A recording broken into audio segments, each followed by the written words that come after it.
Good morning and welcome to my garden.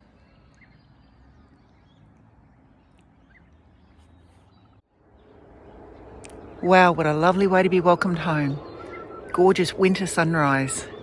We've been away for 5 weeks and this is my first look at my garden in daylight. And I'm eager to go for a walk through the garden and see what's happened while I've been away. First impressions, it looks a little bit bare. I did a complete chop and drop just before we left. I had a number of pigeon pea plants that were 3 metres tall and covered in seeds, and I wasn't keen on those seeds being scattered everywhere. I had a couple of poincianas that were very big and were shading potato plants. So they've come down. The papayas have got a lot of sad looking leaves. I wonder if that's just winter or if some of them are ill. I know there's one there that's died and a second one that looks like it might be about to die. But I can't wait to go for a walk through and have a good look at it all.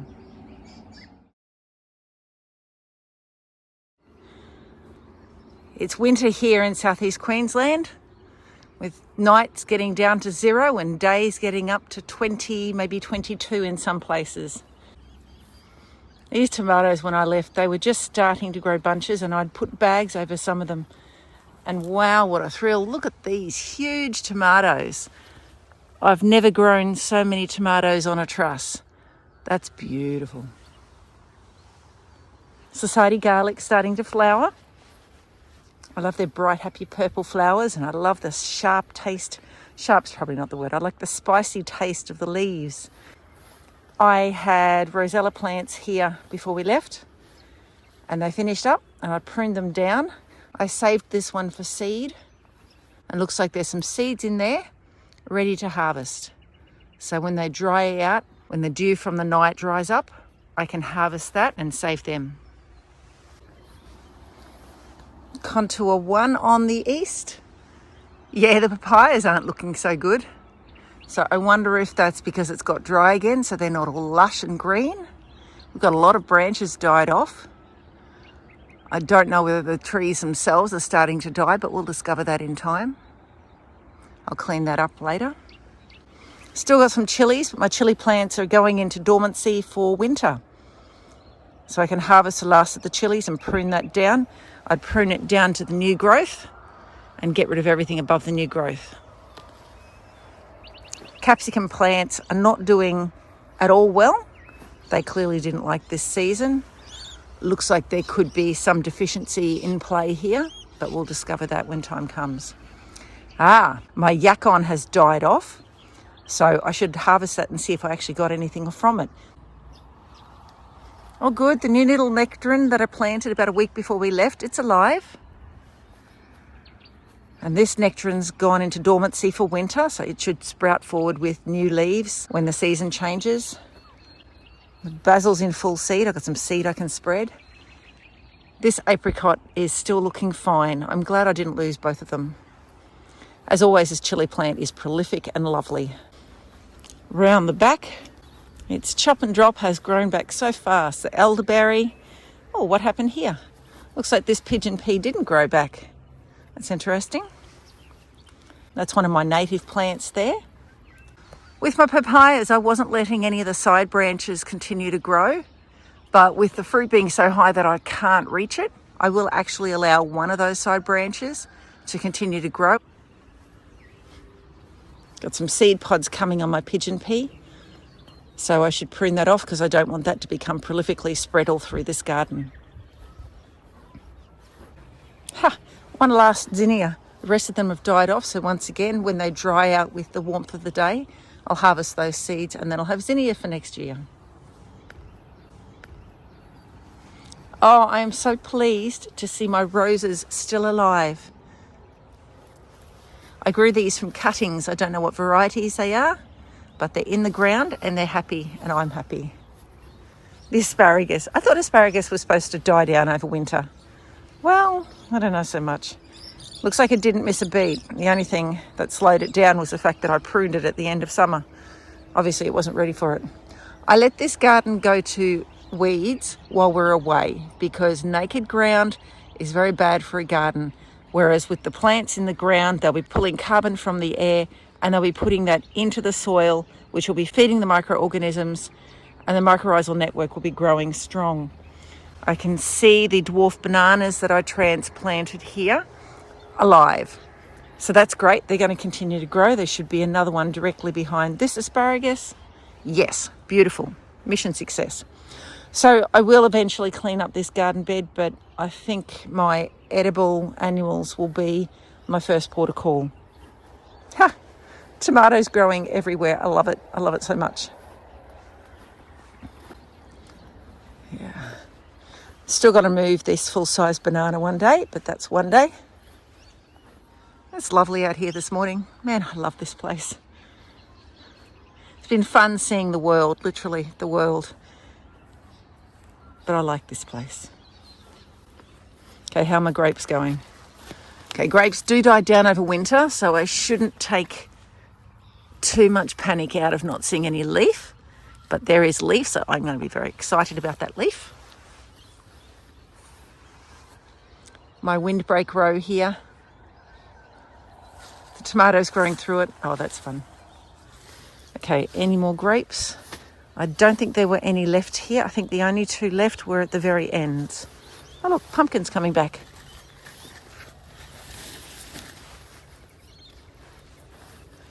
Yeah, it's a bit of a weed patch, isn't it?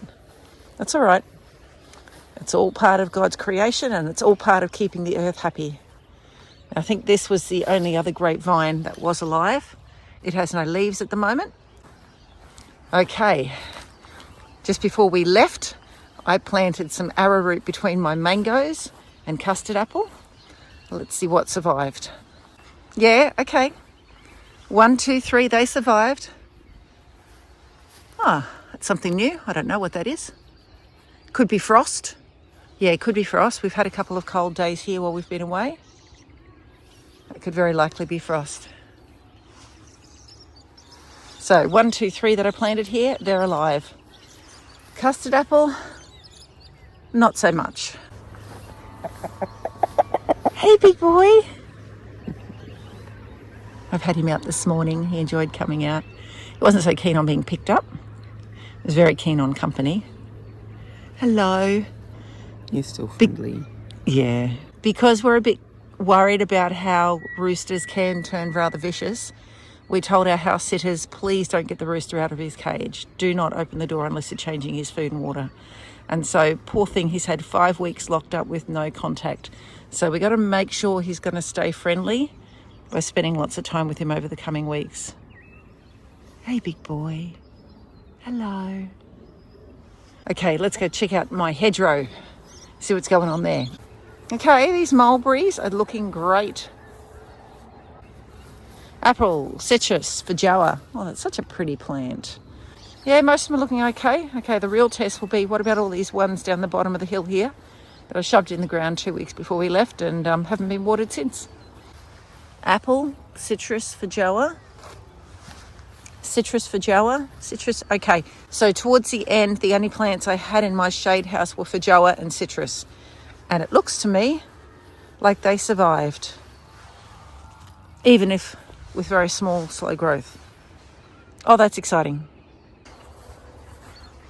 I remember even as a kid, coming home from family holidays, the most exciting part about coming home was walking around the yard and checking out the garden, visiting all our pets. Wonderful welcome homecoming as we re-establish our connections with everything that we know and love. In the week before we left, I mowed down this space here beside the shed. I planted a cover crop which had taken over. Some of the vine was growing up into the shed, and this trellis here was becoming smothered. So I pruned that all down, mowed it all down, and actually dropped that around the mangoes down there.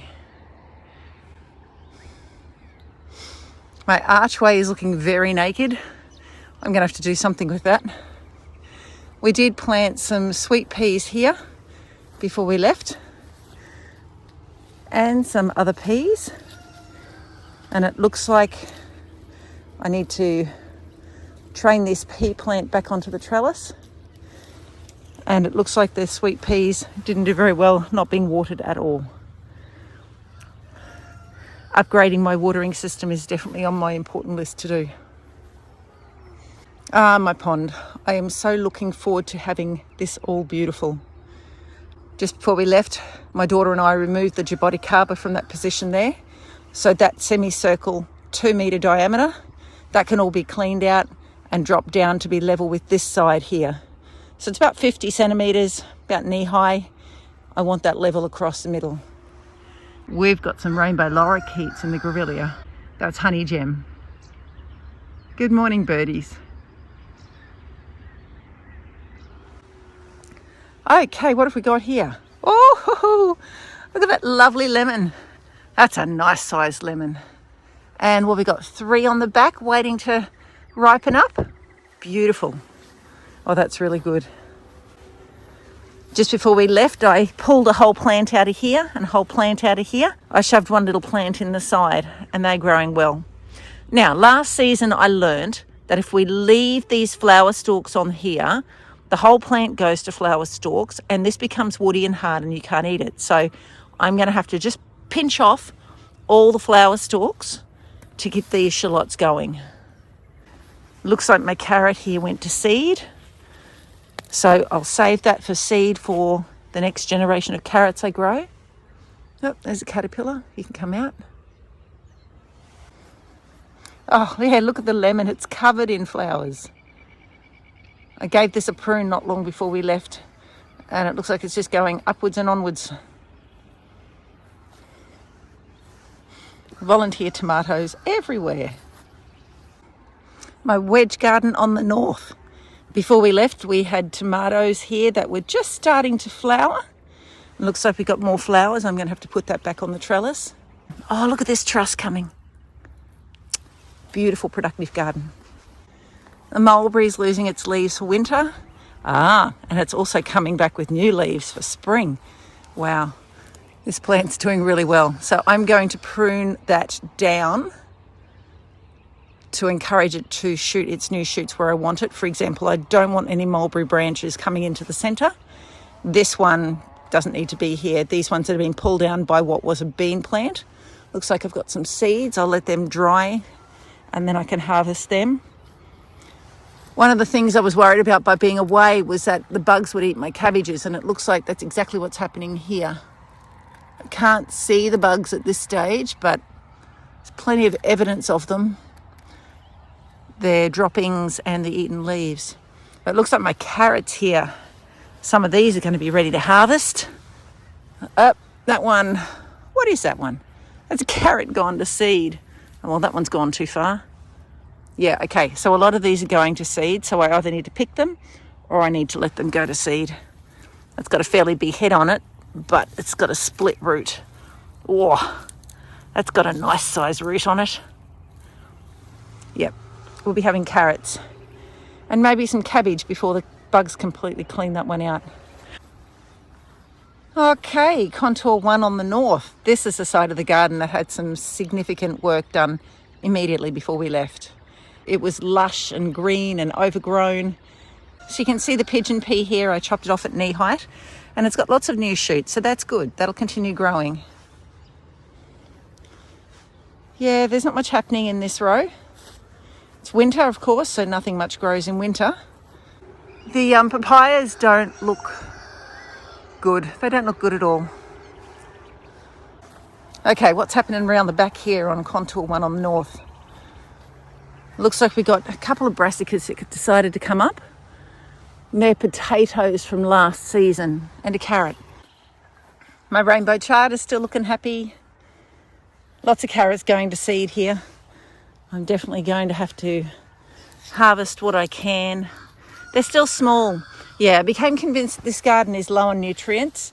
The soil might look great, but we're really low on nutrients in this garden. Yeah, most of them going to seed. So I really need to harvest and use what we've got. I've got a patch here with nothing in it. Looks like we've got a volunteer cabbage. But I'm going to be able to clean this up and plant something in it here. Contour 2 on the north. my chop and drop row. Once again, I chopped down all the pigeon pea just before we left. This was a tibouchina. Oh, did I see some tibouchinas in Europe? They are everywhere. They love them. Camellia, arrowroot, pigeon pea. Good morning, Chucky.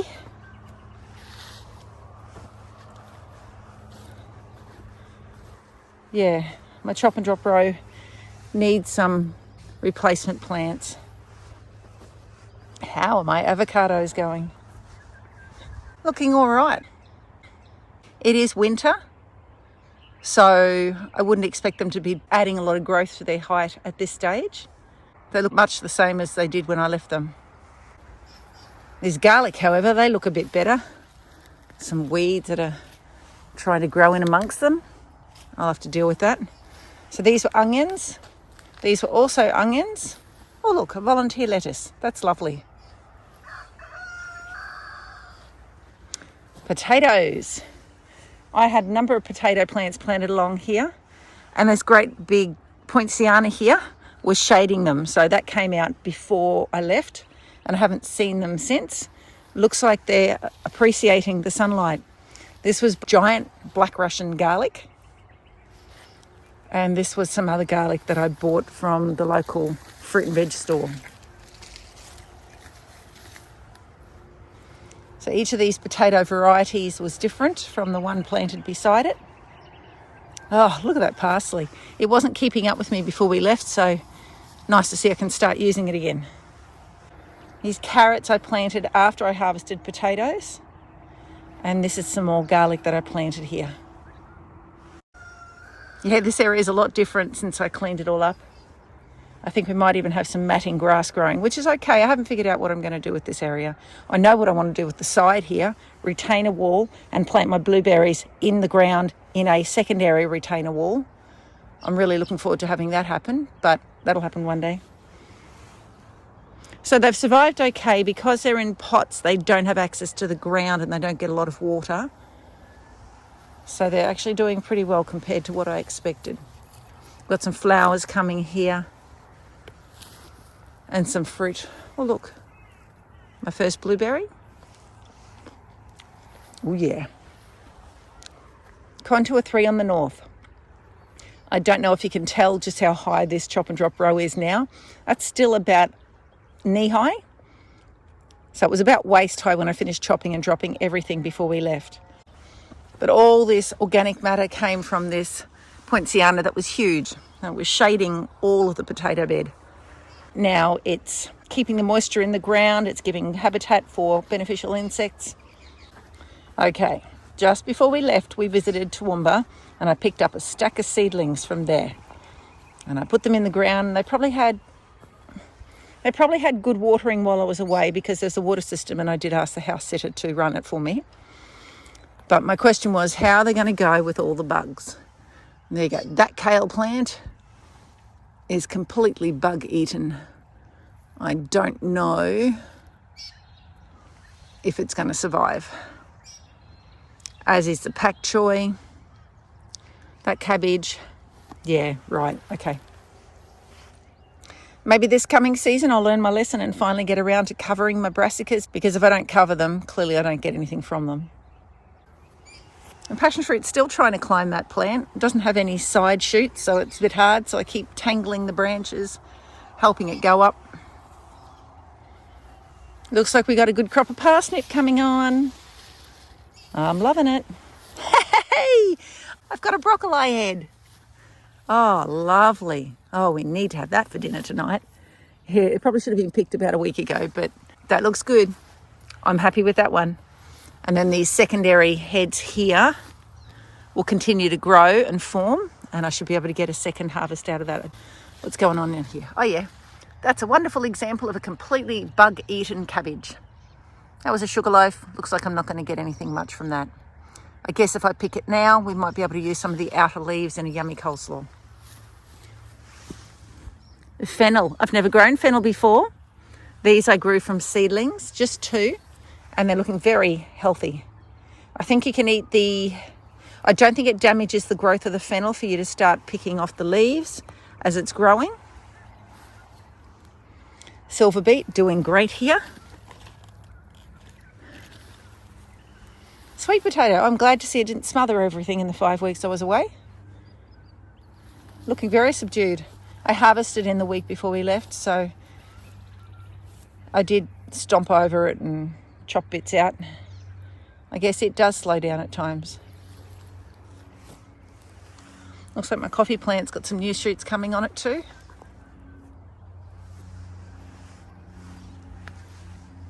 This sweet potato is as vigorous as ever.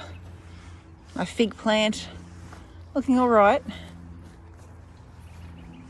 Different sweet potato plant here. I think it survived. Good, good. I did spread some of the cuttings around. Yeah, okay. Looks like they survived. Good. And there's the garden.